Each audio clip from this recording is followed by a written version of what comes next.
ከዚህ በኋላ ከቆጵሮስ ገዳም ተነሳና በዳዊት ወንዝ ተሻግሮ በወግዳ ምድር አምደ ሸዋ ከምትባል ደብር ደረሰ።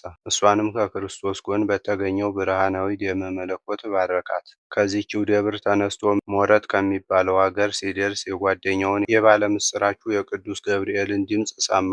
እሱ መልአኩ ቅዱስ ዑራኤል የጌታችን የኢየሱስ ክርስቶስን ደም በክንፉ ተሸክሞ ወግዳ ውስጥ ባለች በሞረት አገር ላይ ቆመ።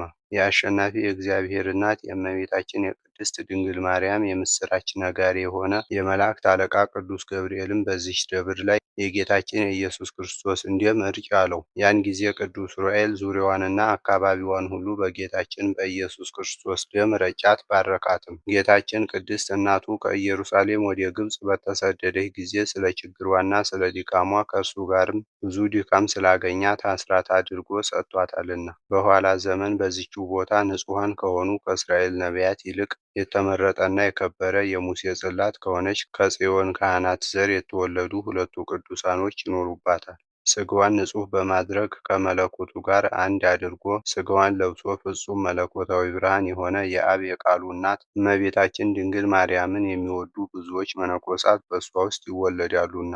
እሱ በሰይጣን አገዛዝ በጨለማ ውስጥ ለነበሩት ለአዳምና ለልጆቹ የሕይወት ብርሃን ነውና። ከሌዋውያን ወገን የተወለዱ እነሱም በኢትዮጵያ ውስጥ ከጽንፍ እስከ ጽንፍ ቅዱስ ወንጌሉን በማስተማር ያበራሉና። ያን ጊዜም ቅዱስ ዑራኤል በጌታችን በኢየሱስ ክርስቶስ ደም ረጫት፣ ባረካትም። ከዚህ በኋላ ያች ደብር ደይ ተባለች። በኋላ ዘመን የንጉሥ ግርማ አስፈሪ ልጅ አምደ ጽዮን በአባ ዜና ማርቆስ ጊዜ ደብረ ብስራት ብሎ ሰየማት። በኋላም ዘርዓ ያዕቆብ የሞረትን አገር ምርጥ ብሎ ሰየማት። ንጉሡ ዘርዓ ያዕቆብም በስሟ ቤተ ክርስቲያን በሠራ ጊዜ እመቤታችን መርጣታለችና አዴ ሸዋንም ደብረ መሶበ ወርቅ ብለው ሰየሟት። ምክንያቱም የአምላካችን ሥጋውና ደሙ በመሶበ ወርቁ ውስጥ በእሳት ነበልባል አምሳል ሆኖ ተገልጧልና። ከዕለታት በአንድ ቀንም ባህሪው ጽሩይ በሆነ ወርቅ ተመስሎ በዚህችው ውስጥ ታይቷልና። ከዚህ በኋላ መልአኩ ቅዱስ ዑራኤል ተነሳና በብርሃን ሰረገላ ተጭኖ በእንሳሮ በኩል የጭልጋን ባህርና ግራሪያ ምድር ከወንዙ አደረሰ። በዚያም ውስጥ ይህች ወንዝ ለኢትዮጵያ ሕዝብ ሁሉ የኃጢአት መስተሰሪያ ትሆን ዘንድ ንጹሕና መለኮታዊ ከሆነ ከጌታችን ከኢየሱስ ክርስቶስ ጎን ለሕይወት ከፈሰሰው ወይም ከመነጨው ደም እርጭ ሲል የሚካኤል ድምፅ ተሰማ። ዳግመኛም አንተም እንደምታውቀው ሁሉ በስደቷ ጊዜ በግብፅ ሀገር ስላገኛት መከራና ችግር ይህችን ሀገር ለስደቷ መታሰቢያ የሆናት ዘንድ ጌታችን ለእናቱ ስለሰጣት የግራሪያን ምድር ተራሮቿን፣ አጸዶቿንና ሜዳዎቿን ሁሉ ባርክ ቀድሳትም አለው። ይልቁንም በኋላ ዘመን ይህች ቦታ የቅዱሳን ልዩ ቦታቸው ትሆናለች።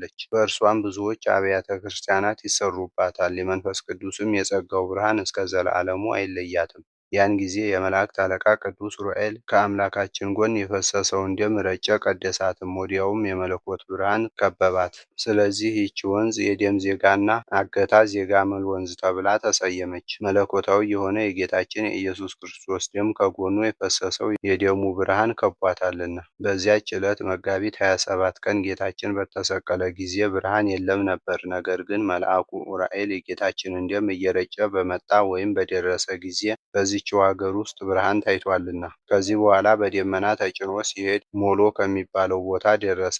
ከዚያም ወደ እንጦጦ ተራራ ሄደና የጌታችን የኢየሱስ ክርስቶስን ደም በላይዋ ላይ ረጨ፣ ዙሪያዋንም ሁሉ ባረከ። ከዚህ በኋላ ተነስቶ ወደ የረር ወረደና ከአደባባይዋ አንስቶ እስከ ጨለቅላቃና ፍልውሃ ድረስ ያለውን በምስራቋና በምዕራቧ በቀኟና በግራዋ ያሉትን አገሮች ሁሉ በአምላካችን በጌታችን ደም ባረካት።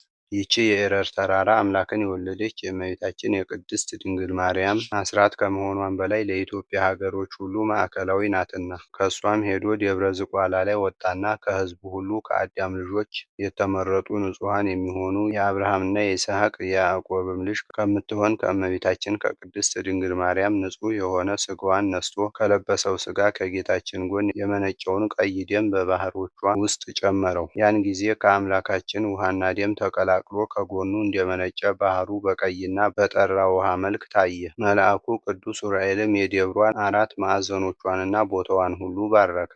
በተራራዋም ላይ ያለውን ውሃ ካለበት ቦታ እንደ ወተት ስለረጋ ወዲያና ወዲህ ሊፈስ አልቻለም። ይኸው ባሕር አስቀድሞ ከተራራዋ ላይ በአራቱ ማዕዘንና በዙሪያዋ ሁሉ እየወረደ ይፈስ ነበርና። የሰማያውያን የቅዱስ ዑራኤል ሠራዊት መጡና በላይዋ ላይ የሚኖሩትን የአጋንንት ማኅበር ሁሉ በታተኗቸው። ከበታቿ ያሉ ወይም የሚኖሩ የአገሩ ሰዎችም የመላእክት ሠራዊት በተራራዋና በዙሪያዋም ሁሉ እንደ አጥቢያ ኮከብ ሲያበሩ እዩ አሉ። ስለዚህ ደብረ ዝቋላ ኮከበ ገዳም ተብላ ተሰየመች። ከዚህም ወደ ምድረ ከብድ ሄዶ እንደ ደብረ ዝቋላ ባረካት። ወደ ምድረ ወረብም ሄዶ እንደ ቅሊና ምድር እንደ ደብረ ቆጵሮስ ከምሁር ጀምሮ እስከ ዝዋይ ወሰን ድረስ በጌታችን ደም ረጫት። የዚያችም አገር ስም መንዝና ስልጤ ነው። ከዚህ በኋላ ወደ ዝዋይ ሄደና ባህሩ መካከል ባለው ደሴት ከፍተኛ ተራራ ላይ ወጣና ቆመ።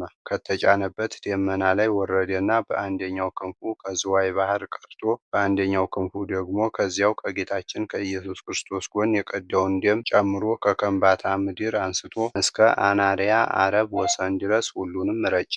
ከዚህ በኋላ ተነስቶ የፀሐይ መውጫ ወደምትሆን ምድር ሄደና ከምስራቋ ተራራ ላይ ወጥቶ የሐዘሎንና የያግራሙን ምድር ሁሉ ባረከ።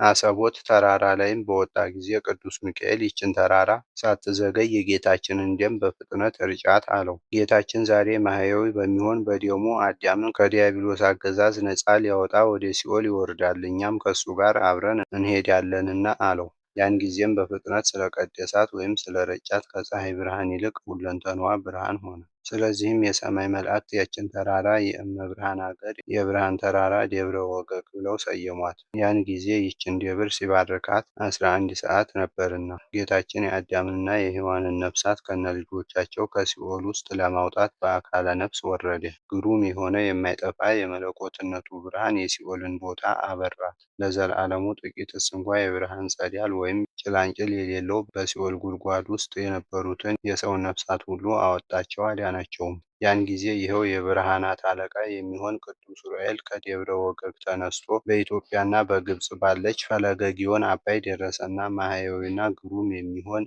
የመለኮትን ደም በክንፉ ስለተሸከመ በተፈጥሮ ባህሪው እሳት ሲሆን እየተንቀጠቀጠ ፈጽሞተ ግብሩን ለማጠየቅ በውስጧ ታጠበ። የተቀደሳችሁ የኢትዮጵያ ሕዝብ ሆይ የመላእክት አለቃ ቅዱስ ዑራኤል ከእስላሞች አካባቢ በስተቀር ከኢትዮጵያ አጸደ ቤተ ክርስቲያን ወገን ወይም ቦታ ውስጥ መድኃኒት በሚሆን በጌታችን በኢየሱስ ክርስቶስ ደም ያልቀደሰው አንዳችም አይገኝምና ይህንን ታሪኩን ስሙ። ነገር ግን እነዚያን አድባራት ሁሉን የፈጠረ የአብ አካላዊ ቃል እናት እስከ ዓለም መጨረሻ ድረስ ስሟ በእነሱ ላይ ይጠራ ዘንድ ከፍ አድርጓልና።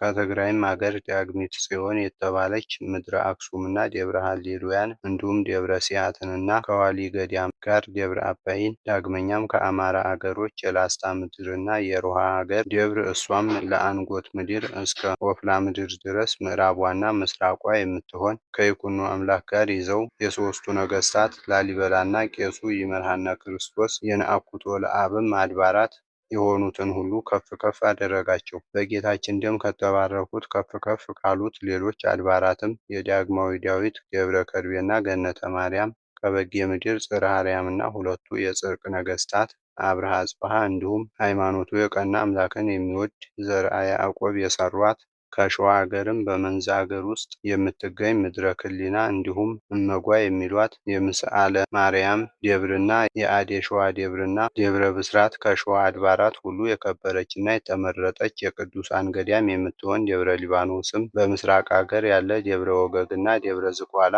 አምባ ማርያምና እመ ምሕረት እንዲሁም የዴንስ ገዳምና ደብረ የሻ ናቸው። እነዚህ ሁሉ የብርሃናት አለቃ በሚሆን በቅዱስ ዑራኤል እጅ ለዘላለሙ ክብር ምስጋና ገንዘቡ የሚሆን ማሕየዊ በሚሆን በጌታችን በኢየሱስ ክርስቶስ ደም ተባርከዋል። ለእግዚአብሔርና ለእናቱ ለድንግል ማርያም ምስጋና ይገባል። ለእኛም ለዘላለሙ ይቅርታና ምሕረት ይደረግልን፣ አሜን።